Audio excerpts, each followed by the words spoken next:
Por que Deus procurou Adão? Tem uma palavra de Deus para a sua vida nessa nossa aula de teologia, porque esse fato é um dos episódios mais intrigantes da Bíblia. Está em Gênesis capítulo 3, versículo de número 9, quando Deus pergunta a Adão: onde estás? Mas como entender essa pergunta se Deus é onisciente e onipresente? Deus não sabia onde Adão estava? Hoje veremos o significado dessa busca divina e como a teologia bíblica, meu irmão e minha irmã, explica esse diálogo, que nos dá absolutamente todo o caminho de interpretação bíblica nessa nossa aula de hoje. Primeiro ponto, o contexto da queda. Após desobedecer ao mandamento divino, Adão experimentou algo que nunca havia sentido: culpa, vergonha e medo. Ele tenta se esconder de Deus entre as árvores do jardim. Se você ler em Gênesis 3:8, está escrito. A atitude de se esconder não indica apenas que Adão pecou, indica que sua relação com Deus havia sido quebrada, eliminada. A partir desse ponto, a pergunta de Deus não é fruto de ignorância, não, mas de revelação. Segundo ponto, a onisciência de Deus não está em questão aqui. A Bíblia afirma claramente que Deus sabe todas as coisas. Salmo 139, 2 e 3 nos diz que tu sabes quando me assento e quando me levanto, esquadrinhas todos os meus caminhos, dizia o salmista. Em Hebreus, o escritor aos Hebreus, no capítulo 4, verso 13, diz: não há criatura oculta diante de Deus ou dele. Portanto, Deus sabia exatamente, meu irmão, onde Adão estava, física, emocionalmente e espiritualmente. A pergunta de Deus não é informativa, é relacional, moral e reveladora. Terceiro ponto, a pergunta de Deus é uma iniciativa da graça. Glória a Deus!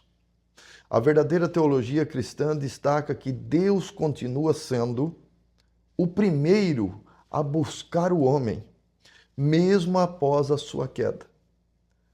Adão não procurou a Deus, ele fugiu de Deus.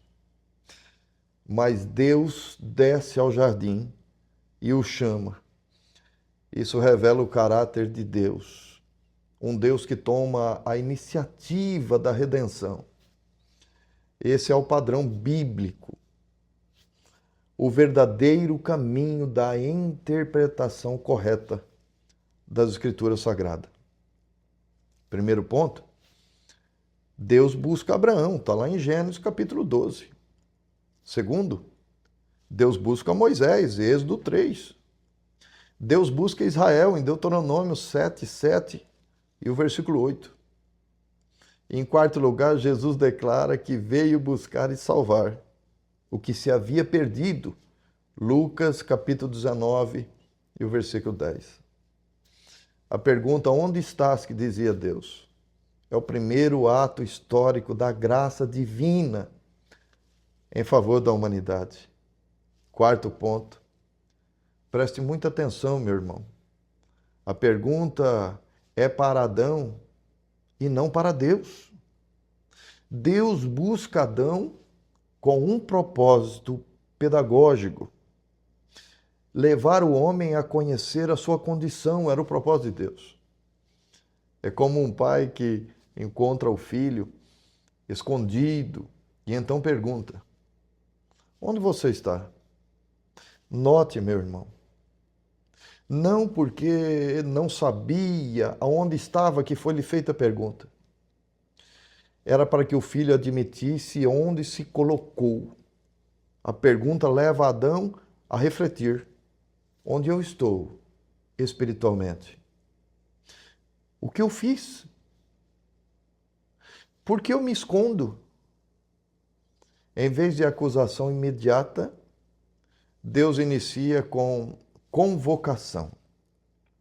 Toda a Bíblia mostra que Deus trata o pecador, chamando ao arrependimento, ao reconhecimento e à confissão. Quinto tópico. A busca de Deus, ela revela o pecado do homem. A pergunta também expõe a nova condição humana. O homem agora vive tentando esconder-se de Deus.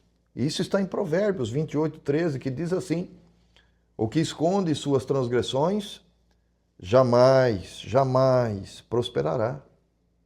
Em João 3:19 e 20, diz-nos assim a palavra de Deus: os homens amaram mais as trevas do que a luz, dizia Jesus. Eles não se chegam para a luz, para que as suas obras não sejam reprovadas. Adão representa toda a humanidade caída, que tenta ocultar-se espiritualmente, enquanto Deus continua os chamando. Sexto tópico. A pergunta é um chamado ao arrependimento. Ao ouvir onde estás, Adão é forçado a sair do esconderijo e dialogar com Deus. Ele admite: ouvi tua voz e tive medo. Gênesis 3:10. Toda a Bíblia mostra que arrependimento começa quando Deus chama e o ser humano responde. Glória a Deus. O ato divino de chamar Adão revela que Deus não abandona o pecador, meu irmão. Deus deseja restaurar, glória a Deus, a relação. Deus confronta, mas também conduz à graça. Sétimo, resposta ao argumento.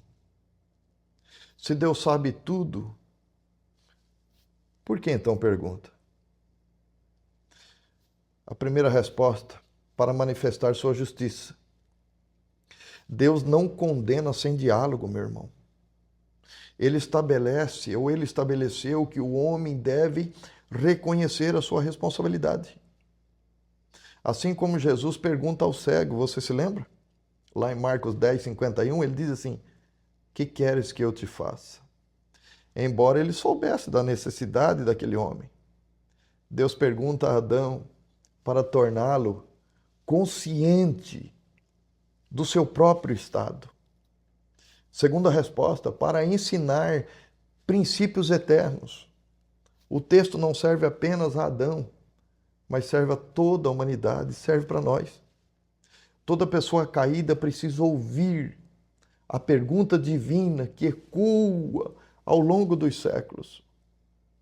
Onde você está?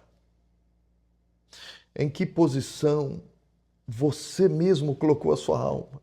Glória a Deus. Terceira resposta, para revelar o caráter relacional de Deus. Deus não é um tirano, meu irmão, que surge apenas para punir. Ele se revela como pai e pastor, que busca o perdido. Oitavo tópico, confronto com outras doutrinas. Precisamos confrontar. Nós precisamos confrontar contra a visão de que Deus desconhecia a situação. Os liberais criticam e afirmam que Deus desconhecia, coloca limite na situação divina. A teologia racional e inteligente rejeita isso. A pergunta, meu irmão, é retórica, é pedagógica e é redentora. Segunda resposta, contra a ideia de que o pecado pegou Deus de surpresa. Deus não reage à ignorância, meu irmão. Ele tinha um plano redentor desde antes da fundação do mundo. 1 de Pedro 1:20 afirma essa verdade. Terceira resposta, contra a leitura simbólica que ilude a historicidade e a queda, e alguns ensinam que Adão e Eva são apenas metáforas. O sangue de Jesus tem poder. Essa posição bibliológica afirma que a queda é um evento real e que a busca de Deus é um marco histórico que fundamenta toda a doutrina da salvação. Isso está registrado. Paulo trata desse assunto em Romanos 5, 12 ao 19. Conclusão. Uma resposta à pergunta que continua ecoando. Deus não procurou, meu irmão, Adão por falta de informação, mas por amor, graça e propósito redentor. Glória a Deus. A pergunta de Deus, onde estás, é o primeiro convite ao arrependimento e à restauração. É a voz divina chamando o pecador que se esconde atrás de desculpas, de máscaras e folhas de figueira espirituais. E essa mesma pergunta continua valendo hoje. A questão não é se Deus sabe onde estamos. Ele sabe. A questão é se estamos dispostos a sair do esconderijo e responder ao seu chamado. Pense nisso. Teologia em 10 minutos.